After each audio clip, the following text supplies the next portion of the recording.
Uranium সমৃদ্ধিকরণ প্রযুক্তি অক্ষত রয়েছে বলে দাবি তেহরানের। এছাড়া ইসরায়েল থেকে ভবিষ্যতে কোনো হামলা হলে এর পরিমাণ ভয়াবহ হবে বলেও হুঁশিয়ারি দেন আব্বাস আরাগচি। আবারও ইয়েলো লাইন অতিক্রমের অভিযোগে ফিলিস্তিনিদের উপর ইসরায়েলের আগ্রাসন, নিহত 2। যুদ্ধবিরতি লঙ্ঘন করে লেবাননে হামলায় 3 জনের প্রাণহানি। রাশিয়ার ক্ষেপণাস্ত্র আর ড্রোন হামলায় কাঁপল ইউক্রেন। দিনিপ্রো জাপোরিঝিয়ায় নিহত 11। রুশ সীমান্তের কাছে সেনা মোতায়েনের হুঁশিয়ারি জার্মানির। ইউরেনিয়াম সমৃদ্ধিকরণ নিয়ে ইরান কোনো দর কষাকষিতে রাজি নয় বলে মন্তব্য করেছেন দেশটির পররাষ্ট্রমন্ত্রী আব্বাস আরাগচি। এছাড়া ইসরায়েল থেকে ভবিষ্যতে কোনো হামলা হলে এর পরিমাণ ভয়াবহ হবে বলে হুঁশিয়ারি দেন তিনি। এদিকে ইরানে মার্কিন হামলায় পারমাণবিক স্থাপনায় কিছুটা ক্ষতি হলেও ইউরেনিয়াম সমৃদ্ধিকরণ প্রযুক্তি অক্ষত রয়েছে বলে দাবি তেহরানের।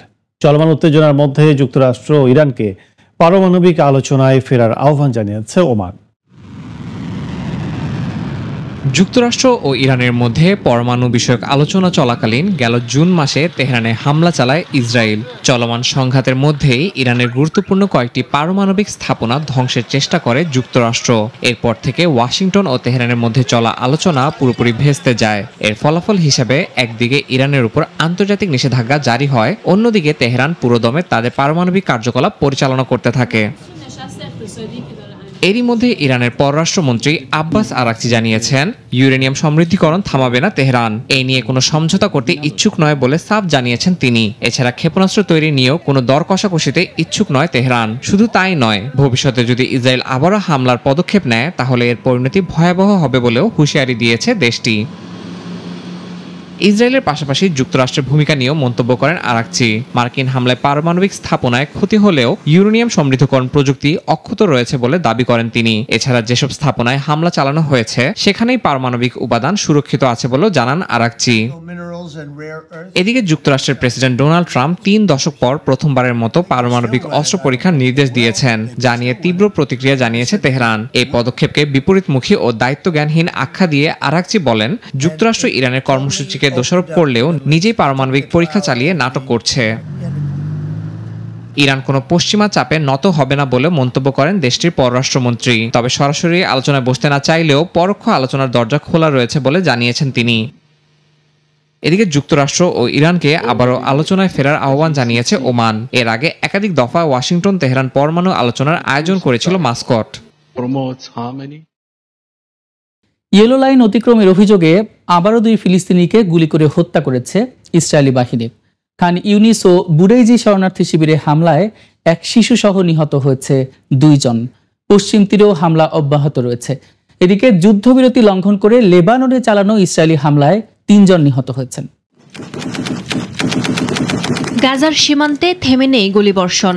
ইয়েলো লাইন অতিক্রমের অভিযোগে প্রতিদিনই প্রাণ হারাচ্ছেন সাধারণ মানুষ। কেন্দ্রীয় বুরেইজ ও দক্ষিণ খান ইউনিসে হতাহত হয়েছেন বেশ কয়েকজন। ইসরায়েলি বাহিনীর দাবি, ইয়েলো লাইন পেরিয়ে আসায় হামাসের 2 সদস্যকে লক্ষ্য করে গুলি চালায় তারা। দক্ষিণ লেবাননের হুমিন আল ফৌকা এলাকায় ইসরায়েলি ড্রোন হামলায় এক ব্যক্তি নিহত হয়েছেন। দেশটির স্বাস্থ্য মন্ত্রণালয়ের জরুরি অপারেশন সেন্টার এই তথ্য নিশ্চিত করেছে। ওই এলাকায় একটি গাড়িকে লক্ষ্য করে ইসরায়েলি সেনাবাহিনীর ড্রোন হামলা চালায়। এরপরই গাড়িটিতে আগুন ধরে যায়। ঘটনাস্থলে উদ্ধারকর্মীরা পৌঁছালেও বাঁচানো যায়নি চালককে। এদিকে অধিকৃত পশ্চিম তীরেও নতুন করে উত্তেজনা ছড়িয়েছে বসতি স্থাপনকারীদের সহিংসতা। নাবলুসের কাছে বিটা গ্রামে সাংবাদিক, কৃষক ও অধিকার কর্মীদের ওপর হামলা চালিয়েছে ইসরায়েলি বসতি স্থাপনকারীরা। এ ঘটনায় রয়টার্সের সাংবাদিক রানিম সাওয়াফতা সহ কয়েকজন আহত হয়েছেন। এছাড়া জলপাই সংগ্রহের সময় এক ফিলিস্তিনি নারীকে পিটিয়ে আহত করার ঘটনায় এক ইসরায়েলি নাগরিককে গ্রেফতার করেছে দেশটির পুলিশ ও গোয়েন্দা সংস্থা শিন বেত। ঘটনাটিকে সন্ত্রাসী হামলা হিসেবে তদন্ত করছে কর্তৃপক্ষ।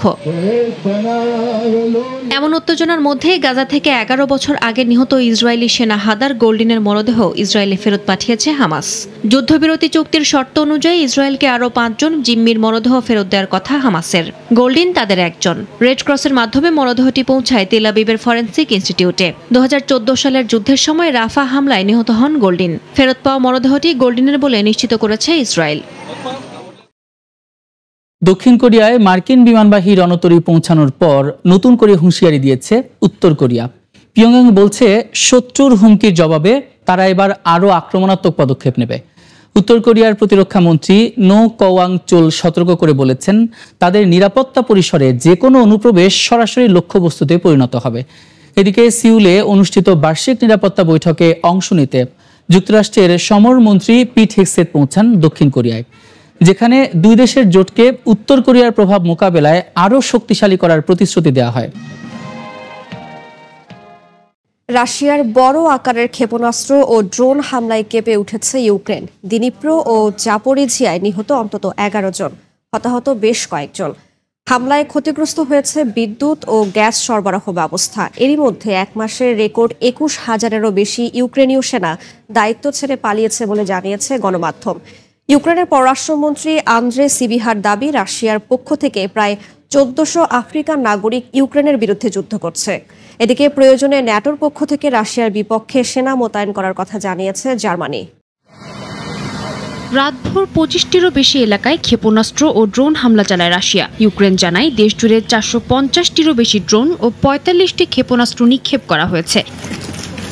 বেশিরভাগই ধ্বংস করা হলেও কিছু আঘাত হানে দিনিপ্রো ও জাপোরিঝিয়ায়। একটি ভবনে হামলায় বেশ কয়েকজন হতাহতও হয়। দেশটির প্রধানমন্ত্রী ইউলিয়া শিরদেঙ্কো জানান, খার্কিভ, কিয়েভ ও পলতাভা অঞ্চলের বিদ্যুৎ কেন্দ্রগুলো মারাত্মকভাবে ক্ষতিগ্রস্ত হয়েছে। বহু এলাকায় বিদ্যুৎ ও পানির সংকট দেখা দিয়েছে। জেনারেটরের মাধ্যমে জরুরি পরিষেবা চালু রাখা হয়েছে এবং মেরামতের কাজ চলছে। এই পরিস্থিতিকে আরও জটিল করে তুলেছে ইউক্রেনের সেনা সংকট। দেশটির প্রসিকিউটর জেনারেলের কার্যালয়ের তথ্য অনুযায়ী শুধু অক্টোবর মাসে 21,600-রও বেশি সেনা দায়িত্ব ছেড়ে পালিয়েছে। সামরিক কর্মকর্তারা বলছেন, যুদ্ধের ময়দানে জনবল কমে যাওয়ায় একই সেনাকে 3 গুণ দায়িত্ব পালন করতে হচ্ছে। একই সঙ্গে অনেক অঞ্চল প্রতিরক্ষা শূন্যতায় পড়েছে। উল্টো দিকে ইউক্রেনের পররাষ্ট্রমন্ত্রী আন্দ্রে সিবিহা দাবি করছেন, আফ্রিকার 36টি দেশের 1400 জনের বেশি মানুষ রাশিয়ার পক্ষে ইউক্রেনের বিরুদ্ধে যুদ্ধ করছে। তিনি আফ্রিকান দেশগুলোর প্রতি আহ্বান জানিয়েছেন, তারা যাতে তাদের নাগরিকদের এ যুদ্ধে যোগ না দিতে সতর্ক করে। এদিকে জার্মানির দাবি, ন্যাটোর হয়ে রাশিয়ার সীমান্তের কাছে মোতায়েনের জন্য 8 লাখ সেনা প্রস্তুত রয়েছে। সেনা কর্মকর্তা আলেকজান্ডার সলফ্রিঙ্ক বলেন, রাশিয়া যে কোনো সময় হামলা চালাতে পারে এমন আশঙ্কা থেকে এই পদক্ষেপ। তবে মস্কো এই অভিযোগ নিরর্থক ভয় দেখানো বলে উড়িয়ে দিয়েছে। রাশিয়ার ড্রোন ও ক্ষেপণাস্ত্র হামলায় ইউক্রেনের বিদ্যুৎ উৎপাদন প্রায় শূন্যে নেমে এসেছে। হামলায় পশ্চিম ইউক্রেনের 2টি পারমাণবিক বিদ্যুৎ কেন্দ্র ক্ষতিগ্রস্ত হয়েছে বলে জানায় কিয়েভ। এদিকে ইউক্রেনের পাল্টা ড্রোন হামলায় রাশিয়ার 2টি শহরে বন্ধ বিদ্যুৎ ও তাপকেন্দ্র। পাল্টাপাল্টি হামলা এবার বিদ্যুৎ বিভ্রাটে রাশিয়া ও ইউক্রেন। ইউক্রেনের বিদ্যুৎ উৎপাদন ব্যবস্থা ধসিয়ে দিয়েছে রাশিয়া। বিদ্যুৎ ও জ্বালানি অবকাঠামো লক্ষ্য করে রাশিয়ার ড্রোন ও ক্ষেপণাস্ত্র হামলায় ইউক্রেনের বিভিন্ন অঞ্চল বিদ্যুৎ বিচ্ছিন্ন। ইউক্রেনের বিদ্যুৎ বিতরণ সংস্থা জারি করেছে সতর্কতা। কিয়েভ, নিপ্রে পেট্রোভস্ক, দোনেস্ক, খার্কিভ, পলতাভা, চেহেরনিভ ও সুমিতে সরবরাহ কিছুটা পুনরুদ্ধার হলেও নিয়মিত ব্যাঘাত ঘটবে বলে জানিয়েছেন বিশেষজ্ঞরা। দেশটির রাষ্ট্রীয় বিদ্যুৎ সংস্থা ইউক্রেনার্গো জানিয়েছে, রোববার 8 থেকে 16 ঘণ্টা পর্যন্ত বিদ্যুৎ সরবরাহ বন্ধ থাকবে। গত কয়েক মাসে ইউক্রেনের জ্বালানি ও বিদ্যুৎ অবকাঠামো লক্ষ্য করে রাশিয়ার হামলার তীব্রতা বাড়িয়েছে বলে অভিযোগ তাদের। ব্যালিস্টিক ক্ষেপণাস্ত্র দিয়ে হামলা প্রতিহত করা অত্যন্ত কঠিন এবং আগ্রাসন শুরু হওয়ার পর এমন বিস্তৃত হামলা আগে দেখা যায়নি বলেও জানান ইউক্রেনের জ্বালানি উপমন্ত্রী ভিতলানা গ্রিনচুক। এদিকে ইউক্রেনের পাল্টা হামলায় রাশিয়ার ভোরোনাজ ও বেলগোরদ শহরে বিদ্যুৎ ও তাপ সরবরাহ অচল হয়েছে। স্থানীয় কর্মকর্তারা জানান, ড্রোন ও ক্ষেপণাস্ত্র হামলায় বৈদ্যুতিক অবকাঠামো ক্ষতিগ্রস্ত হয়েছে। ইউরোপীয় পার্লামেন্টে তাইওয়ানের ভাইস প্রেসিডেন্টের ভাষণ দেয়া নিয়ে ক্ষুব্ধ প্রতিক্রিয়া জানিয়েছে চীন। এ ধরনের পদক্ষেপের কারণে ইউরোপীয় ইউনিয়নের সঙ্গে দ্বিপাক্ষিক সম্পর্কে নেতিবাচক প্রভাব পড়তে পারে বলে সতর্ক করেছে বেইজিং। এদিকে রোববার চীনের অন্তত 10টি যুদ্ধবিমান নিজেদের আকাশসীমায় অনুপ্রবেশের দাবি করেছে তাইওয়ান। তাইওয়ানকে ঘিরে সাম্প্রতিক সময়ে সামরিক তৎপরতা বাড়িয়েছে চীন। নিয়মিতভাবেই 2 ভূখণ্ডের মধ্যবর্তী সীমা অতিক্রম করে আসছে চীনা সামরিক বাহিনী। রোববার আবারও নিজেদের আকাশসীমায় চীনের সামরিক তৎপরতার অভিযোগ করেছে তাইওয়ান।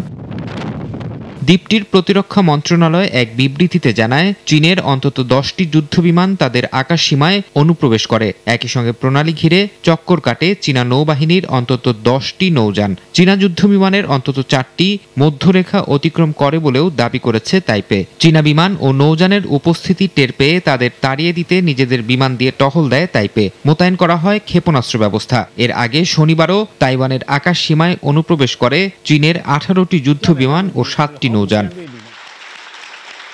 চীনের এই সামরিক তৎপরতার মধ্যেই ইউরোপীয় পার্লামেন্টে ভাষণ দিয়েছেন তাইওয়ানের ভাইস প্রেসিডেন্ট সিয়াও বিখিম। শান্তি ও স্থিতিশীলতার আহ্বান জানিয়ে তিনি বলেন, তাইওয়ান শুধু টিকে থাকতে নয়, বরং গণতন্ত্রকে বিকশিত করতেও প্রতিশ্রুতিবদ্ধ। ব্রাসেলসে অনুষ্ঠিত inter parliamentary alliance on China IPAC এর সম্মেলনে 50টিরও বেশি দেশের আইন প্রণেতাদের সামনে দেয়া এই বক্তব্য ছিল ইউরোপীয় পার্লামেন্টে তাইওয়ানের কোনো উচ্চ পর্যায়ের নেতার প্রথম ভাষণ। এদিকে ইউরোপীয় পার্লামেন্টে দেয়া বিখিমের ভাষণ নিয়ে ক্ষুব্ধ প্রতিক্রিয়া জানিয়েছে চীন। তার এই সফরকে এক চীন নীতির লঙ্ঘন বলে উল্লেখ করেছে দেশটি। এটিকে বেইজিং এর অভ্যন্তরীণ বিষয়ে হস্তক্ষেপের শামিল আখ্যা দিয়ে চীন সতর্ক করে বলেছে, এ ধরনের পদক্ষেপের কারণে ইউরোপীয় ইউনিয়নের সঙ্গে দ্বিপাক্ষিক সম্পর্কে নেতিবাচক প্রভাব পড়তে পারে। সুদানে আধা সামরিক বাহিনী RSF যুদ্ধবিরতিতে রাজি হলেও এখনও হত্যাযোগ্য, ধর্ষণ আর জাতিগত সহিংসতা চলছেই বলে জানিয়েছেন জাতিসংঘের মানবাধিকার প্রধান ফলকার তুর্ক। সহিংসতা থামার কোনো লক্ষণ নেই উল্লেখ করে উদ্বেগ জানান তিনি। তার এই অভিযোগ অস্বীকার করেছে RSF। এদিকে আতঙ্কে দিন কাটছে সাধারণ মানুষের, সেই সঙ্গে মানবিক বিপর্যয় চরম আকার ধারণ করেছে। শরণার্থী শিবিরগুলোতে সহায়তা বাড়ানোর জন্য আন্তর্জাতিক মহলকে আহ্বান জানিয়েছে জাতিসংঘের শরণার্থী সংস্থা। সুদানে আধা সামরিক বাহিনী RSF এর নির্মমতা থেকে নারী, শিশু, বৃদ্ধ কেউই বাদ যায়নি। সড়কের একপাশে 50 থেকে 60 জনকে হত্যার পর পাশের রাস্তায় একইভাবে চালানো হয় নিধনযজ্ঞ।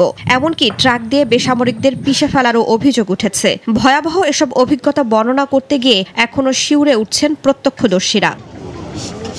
দারফুরে আল ফাশির শহর দখলের পর হত্যাযজ্ঞ চালায় আধা সামরিক বাহিনী RSF। সম্প্রতি রয়টার্সকে দেয়া সাক্ষাৎকারে কয়েকজন প্রত্যক্ষদর্শীর বর্ণনায় উঠে আসে ভয়ঙ্কর সব তথ্য। বেঁচে ফেরা ব্যক্তিরা জানান, সেনাঘাটে নিয়ন্ত্রণে নেয়ার পর RSF সদস্যরা ঘরে ঘরে ঢুকে নির্বিচারে গুলি চালায়। আহত ও বয়স্কদের অনেকেই ঘর থেকে বেরোতে না পেরে মারা যান। রাস্তায় যারা ছিলেন তাদের ওপরই চালানো হয় ড্রোন হামলা।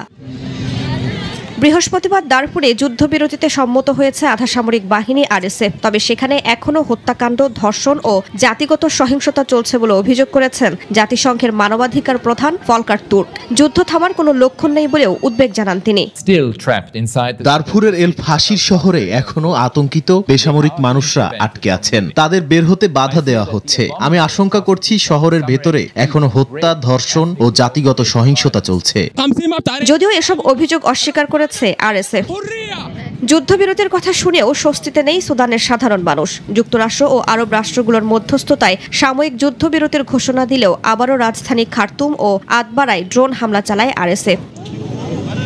আতঙ্কের পাশাপাশি মানবিক বিপর্যয় চরম আকার ধারণ করেছে আল ফাশির শহরে। মাথার উপর নেই ছাদ, ক্ষুধার যন্ত্রণা, রোগ শোক সব মিলিয়ে দুরবস্থার শেষ নেই। সহিংসতার ভয়ে দারফুর ছেড়ে আশপাশের দেশগুলোতে আশ্রয় নিচ্ছেন সুদানের মানুষ।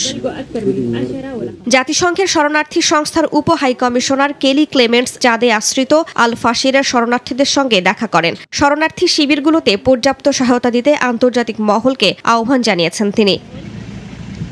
গত 2 বছর ধরে সুদানের সামরিক বাহিনী ও আধা সামরিক বাহিনী RSF এর রক্তক্ষয়ী সংঘাত চলছে। নিহতের সংখ্যা ছাড়িয়েছে 40,000। বাস্তুচ্যুত হয়েছেন বহু মানুষ। আবারও ব্যর্থ হয়েছে আফগানিস্তান পাকিস্তান শান্তি আলোচনা। ইসলামাবাদের দায়িত্ব জ্ঞানহীন ও অসহযোগিতামূলক মনোভাবের কারণেই বারবার এই অচল অবস্থার সৃষ্টি হচ্ছে বলে অভিযোগ তালেবান সরকারের। অন্যদিকে পাকিস্তানের দাবি সন্ত্রাস দমনে প্রতিশ্রুতি পালন করতে ব্যর্থ হয়েছে আফগানিস্তান। নতুন করে আফগানিস্তানের সঙ্গে বৈঠকের পরিকল্পনা নেই বলেও সাফ জানিয়ে দিয়েছেন পাক প্রতিরক্ষা মন্ত্রী খাজা আসিফ। পাকিস্তান আফগানিস্তান সীমান্ত সংঘাত বন্ধে তৃতীয়বারের মতো কাতার ও তুরস্কের মধ্যস্থতায় ইস্তাম্বুলে 2 দিনের শান্তি আলোচনা অনুষ্ঠিত হয়েছে। তবে আগের মতো এবারও ব্যর্থ হয়েছে সেই আলোচনা। এই ব্যর্থতার দায় 2 পক্ষই একে অপরের ওপর চাপানোর চেষ্টা করছে।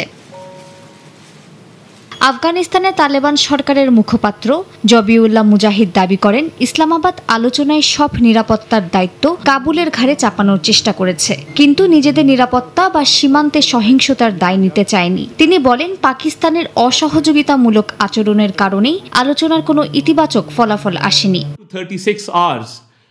তবে পাকিস্তানের তথ্যমন্ত্রী আতাউল্লাহ তারার জানান, সন্ত্রাস দমনে আফগানিস্তান তাদের প্রতিশ্রুতি পালনে ব্যর্থ হয়েছে। তিনি সাফ জানিয়ে দিয়েছেন যে নিজ দেশের সার্বভৌমত্ব ও জনগণের নিরাপত্তা নিশ্চিত করতে পাকিস্তান প্রয়োজনীয় সব ব্যবস্থা নেবে।